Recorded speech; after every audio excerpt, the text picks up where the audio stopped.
السلام علیکم۔ آج میں ایک بار پھر آپ کے سامنے پیش ہوئی ہوں ایک سچا واقعہ لے کر۔ تو یہ بات ہے 1941 کی۔ 1941 کا دریائے سندھ کے ساتھ ایک علاقہ ہے جہاں یہ ہمارے آباء و اجداد رہتے تھے، اب بھی رہتے ہیں، پر تھوڑے بہت باقی شہروں میں آ گئے ہیں۔ میرے دادا نے ایک واقعہ سنایا کہ اس وقت ہم سب ایک ساتھ رہتے تھے، کوئی فرق نہیں تھا۔ تو ایک امام صاحب نے ہم سب کو کہا کہ کیوں نہ مسجد بنائی جائے، سب الگ الگ پڑھتے ہیں۔ تو دادا کے ابو نے کہا ہاں کیوں نہیں، تو سب نے مل کے ایک مسجد بنائی جس کا نام مسجد بلال کے نام سے رکھا گیا۔ پھر کچھ سال بعد سیلاب آ گیا تو مسجد کی دیواروں کو نقصان ہوا۔ اس دن تو لکڑیوں اور کچھ چھت کے سامان کے لیے کانے وغیرہ لگا کے مکمل کیا تھا، تو پانی آنے کی وجہ سے بہت نقصان ہوا۔ پھر لوگ اپنے اپنے گھروں میں پڑھنے لگے کیونکہ وہ کبھی بھی شہید ہو جاتی۔ مسجد پر امام مسجد پھر بھی وہیں نماز پڑھتا تھا، اذان دیتا تھا اور رات تک عبادت کرتا تھا۔ ایک دن عشاء کی اذان کی آواز نہیں آئی، لوگوں نے جا کے دیکھا، امام مسجد نہیں تھا۔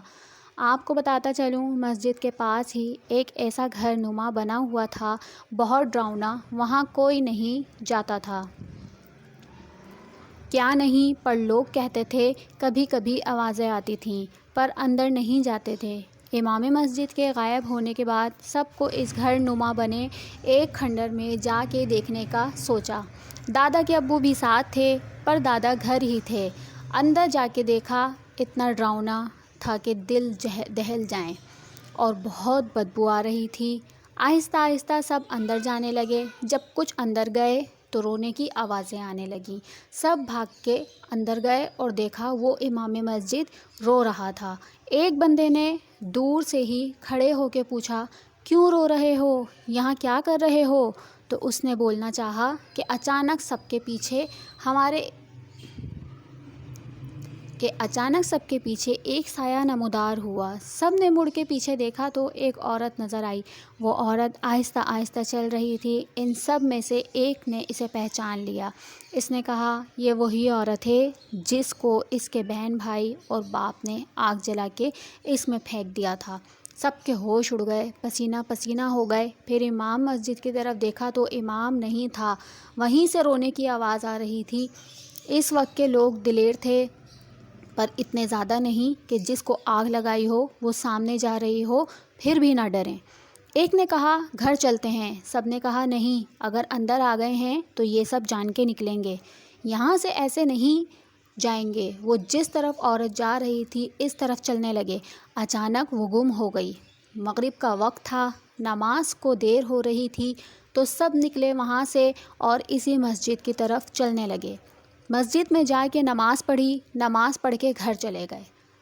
صبح جب سب اکٹھے ہوئے تو دادا کے ابو نے کہا کہ امام صاحب کے ساتھ یہ واقعہ پیش ہوا ہے، اب کیا کیا جائے؟ تو سب نے مل کے یہ فیصلہ کیا تھا کہ ہم سب نے وہاں اس کھنڈر میں جا کے سورہ یاسین کی تلاوت اونچی آواز میں کرنی ہے۔ سب کام ختم کر کے وہ چلنے لگے اس کھنڈر کی طرف۔ اس میں جا کے سب نے قرآن پاک کھول لیے اور چادر بچھا کے اونچی آواز میں تلاوت کرنے لگے۔ زور زور سے ہوا چلنے لگی اور اس پہ جو کچھ بھی تھا جس سے چھت بنی ہوئی تھی وہ ان پہ گرنے لگی۔ میرے دادا کے ابو کے بازو پہ ایک بڑی لکڑی کا ٹکڑا لگا جس سے ان کا بازو ٹوٹ گیا۔ جب ان کا بازو ٹوٹا سب کے ہوش اڑ گئے، تو سب نے کہا کہ ہم کو واپس جانا چاہیے، پر ایک آدمی نے کہا کہ ہم سورہ یاسین پڑھ رہے ہیں، ہم کو کچھ نہیں ہوگا، یہ بس قدرتی گرا ہے۔ تو سب پھر سے تیار ہو گئے۔ دادا کے ابو کے بازو کو کسی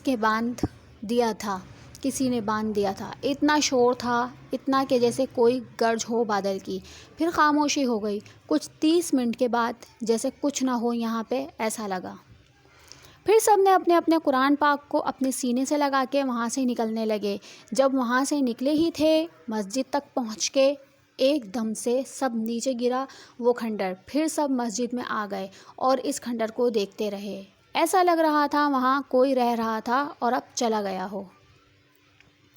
سب سوچنے لگے کہ امام مسجد صاحب کا کیا ہوا ہوگا، یہ آج تک کسی کو نہیں پتہ چل سکا، نہ ہی اس کی لاش کا پتہ چلا۔ پھر رات کو وہی امام صاحب کی اذان سنائی دی۔ سب نے غور سے سنی تو سب خوش ہو گئے کہ امام صاحب واپس آ گئے۔ تو دادا کے ابو نے سب سے کہا کہ چلیں امام صاحب سے حال پوچھتے ہیں۔ سب ڈرے ہوئے تھے، بولے نہیں جانا ہے، تو سب کے اصرار پر سب چل پڑے۔ مسجد کے پاس جب جا کے رکے تو ہلکی سی آواز آ رہی تھی، تو آگے بڑھنے لگے۔ جیسے جیسے قریب ہوتے گئے آواز کم ہوتی گئی، جیسے کوئی درود پاک پڑھ رہا ہو، ایسا لگ رہا تھا۔ اسی وقت سے آج تک نماز کے بعد ہمارے ہاں بھی نماز کے بعد درود پاک پڑھا جاتا ہے۔ جب مسجد کے پاس گئے، بتا دوں مسجد کی دیوار نہیں تھی، صرف ایک حد تھی۔ جب جا کے وہاں دیکھا کوئی بھی نہیں تھا، سب نے ادھر ادھر دیکھا، کچھ نظر نہیں آیا۔ وہ ایک وہم سمجھ کے واپس مڑنے لگے کہ گھر جائیں۔ تھوڑے قدم بھی چلے تھے کہ اچانک پیچھے سے آواز آئی، سنو۔ وہ واپس مڑے، دیکھا ایک انسان کھڑا ہے جس کا صرف منہ ٹھیک نظر آ رہا تھا، باقی کچھ بھی نظر نہیں آیا۔ اس نے کہا، آج آئے ہو، اس بار کوئی بھی اس طرف نہ آئے، یہ ایک راز ہے، اس کو راز رہنے دو۔ ایک آدمی بولا، کیا راز ہے؟ اس نے کہا، خاموش ہو کے چلے جاؤ۔ پھر آگے سب گھر آنے کے بعد دادا کے ابو کی طبیعت خراب ہو گئی اور بگڑتی چلی گئی۔ 1 ہفتے بعد وہ اس دنیا سے چلے گئے، وفات پا گئے۔ مختصر یہ کہ جتنے بھی گئے تھے وہاں، وہ ہر سال ایک فوت ہوتا گیا۔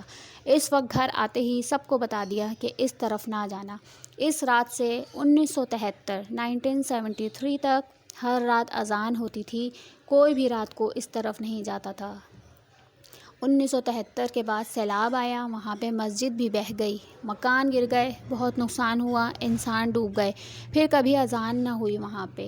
کچھ سال بعد وہاں کے لوگوں نے کہا کہ یہاں پہ مسجد تھی، مسجد بنائی جائے، تو سب نے مل کے مسجد بنائی، نماز پڑھنے لگے، خوشحالی آ گئی، لوگ بہت خوش ہوئے، فصلیں بننے لگیں، اچھی خاصی ہونے لگی، مویشی بڑھتے لگے، برکت ہونے لگی۔ پھر 2010 میں سیلاب آیا، پھر مسجد کو کچھ نہیں ہوا، ویسے کی ویسے تھی۔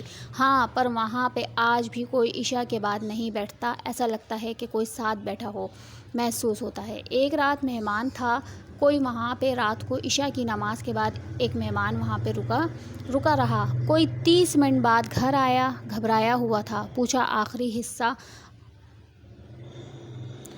کہنے لگا، اس کے بعد ہمارے بعد کوئی وہاں نماز پڑھنے؟ کیا سب نے کہا نہیں؟ تو اس نے کہا کہ میں جب ہاتھ اٹھا کر دعا مانگ رہا تھا، میری آنکھیں بند تھیں، جیسے ہی کوئی اللہ پاک سے دعا میں کچھ مانگوں تو ساتھ ہی میری طرف سے بھی آمین بولی جاتی تھی، اور کوئی بھی آمین بولتا تھا سرگوشی کے ساتھ، جیسے کان میں کہہ رہا ہو۔